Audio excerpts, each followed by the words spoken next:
We are in a heap of trouble, my friends.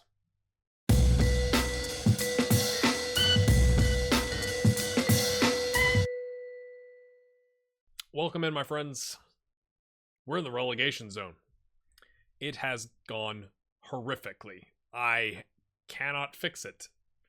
I am really struggling. This is going to be a transfer window episode. We've just done some minor tweaks with one signing. This is a Liverpool kit I'm wearing. It's the one with the green, but because of my blue screen, it's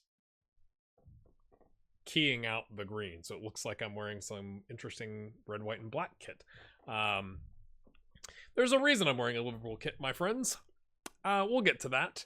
So, yeah, we lose to Hertha before the winter break over here, and then of course we start the spring season, I guess is what we'll call it, with Bayern and Leipzig, who promptly beat us 3-1 and 5-1. We lose to FC Cologne 2-1 as well, who were at the time below us, and that was not good. And then Bochum, currently in 12th place, or at least they were before they played us, just beat us 2-1.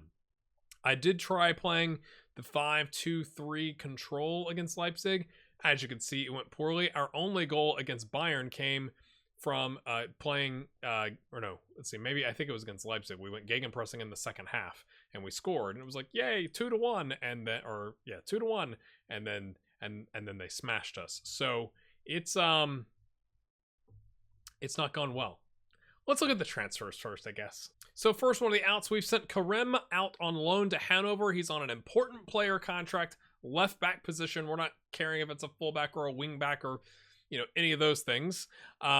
He just wasn't getting the playing time, and I thought, important player minutes would be good for a team that's second in the Zweite Bundesliga, probably a boost of confidence for him, and he just wasn't. We've got Nikolai, we've got Thomas, we've got David, we've got enough left back coverage that it just didn't make sense to keep him around. We also have a really good youngster coming in behind him that I will try and show you here. Of course, I can't do that now, can I?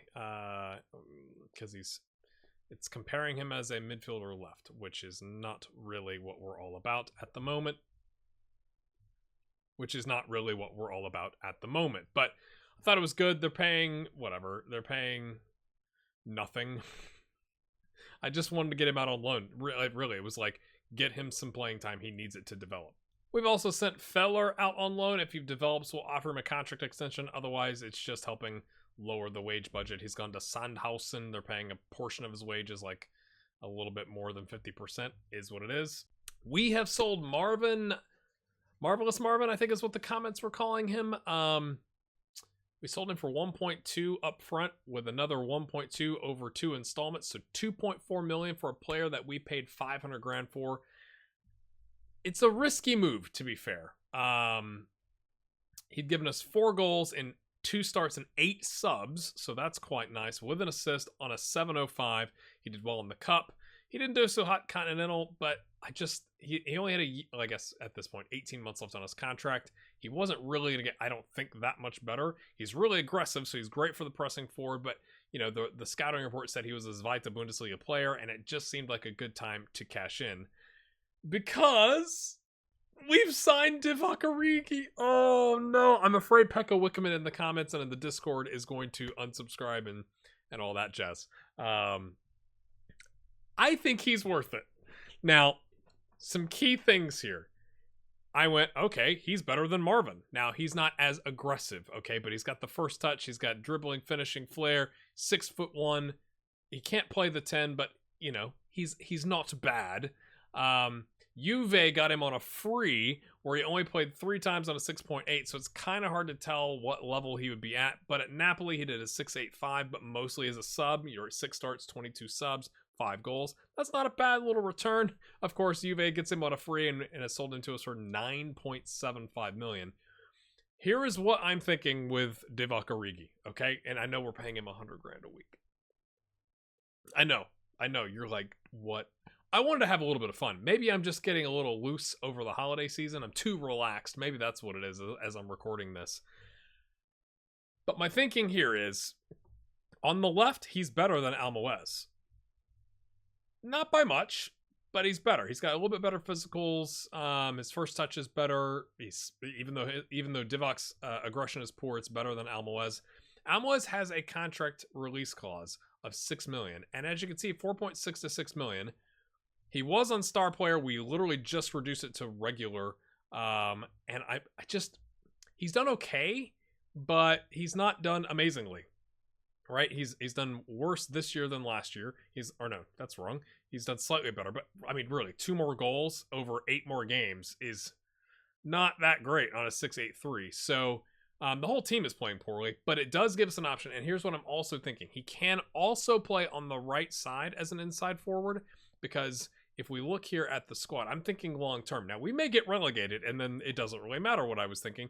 Joe Gelhardt, I tried to extend the loan from Leeds. They wanted to include a mandatory clause to buy him for like 22.5 million, and I just couldn't justify that. So if we cannot reloan him, and again, he's just done okay, I think it makes sense we could do Ali, I guess from your perspective, Ali on the right and Divock on the left, and Joe comes in as that super sub. Because he's all right. But he's definitely not, if you just did a straight comparison here, which I will gladly do, he's better. Divock is better. Yeah? If we compare him to Almoez not as attacking, but he's got the aerial and the defending and the speed. So it's like they're kind of interchangeable a little bit on the right. But Almoez we own. And I was afraid Joe for next season was going to disappear because we can't get him on loan, and Almoez was going to get purchased out from underneath us for 6 million. Also, a little worried about Joshua Zirkzee, 17.5 million minimum release clause, and his value obviously is in that ballpark.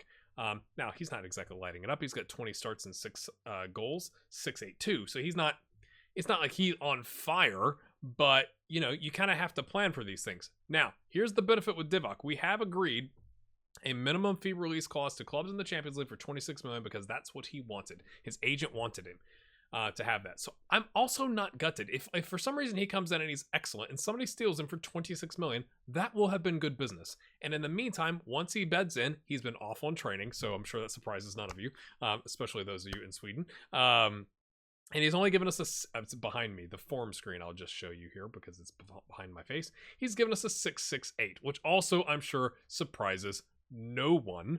I just think he needs a little bit of time to bed in, and then I think he's an upgrade, but we are paying through the nose. I thought the transfer fee was okay. It's just the 100 grand a week.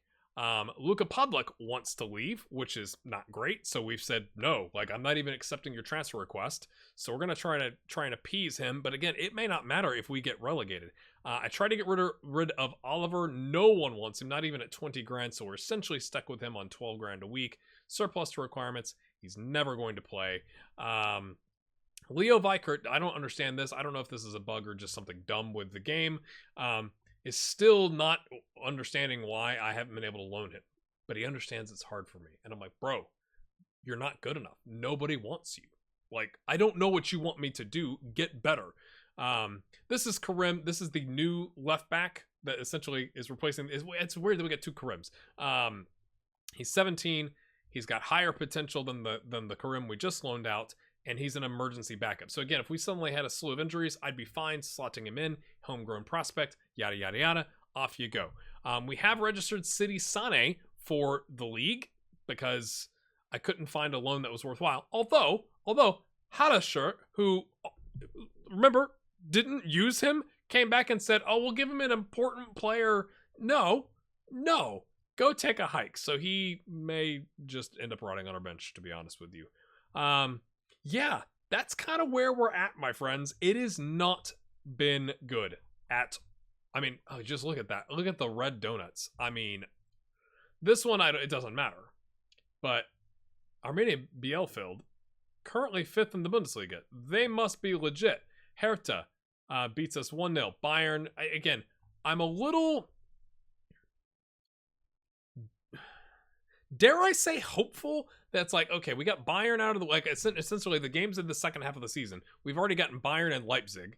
Okay, Leipzig are currently 3rd in the Bundesliga, so top and 3rd out of the way, which leaves us only Dortmund, really, as like a legitimately really, really, really dominant team. I guess maybe Gladbach is in there, but they're currently 7th. But like, there is an easier run of games to come. We've gotten the pain out of the way, but like, we are dynamically, club atmosphere is terrible. Team cohesion is amazing, but like, that seems like it's ripe for new manager, right? Like, it wouldn't surprise me if we get sacked. We have the DFB Pokal third round against Gladbach. We won't have the draw for the Europa League second knockout round until March 1st, which is in between these games. So I'll bring you back for the draw. Essentially, next episode is going to be the DFB Pokal third round, and that's going to be it.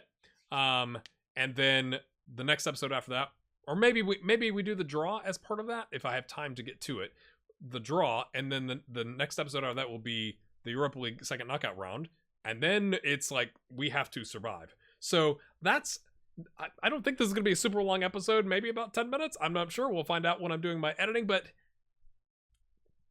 I've stuck with one tactic. I tried just temporarily this. It didn't, that one game, because it was, I really was just trying to save our legs for the following games. Like, it doesn't make sense to do it against Bayern and FC Cologne and Leipzig and keep going. So, but it also didn't work. So we just need a result. I feel like we get one result. These arrows, oh dear, will all of a sudden go green. We had a team meeting. Team was like, yes, lads, like, we could do this. It hasn't really worked, so we'll see. If you've enjoyed this episode, my friends, or have any suggestions, even though I'm probably recording in batches and may not see them in time to save the club, hit the like button, and we'll see you next time. I guess I should give you the table. That's where we're at. I mean, to be fair, we're 1 point away from the relegation playoffs. We are 2 points away from safety. So it's not like all is lost. It just feels like it. And look at the disgusting Bayern Munich. I mean, 61 points, past winners, dominating. Come on, Dortmund, do something, please. All right, see you later.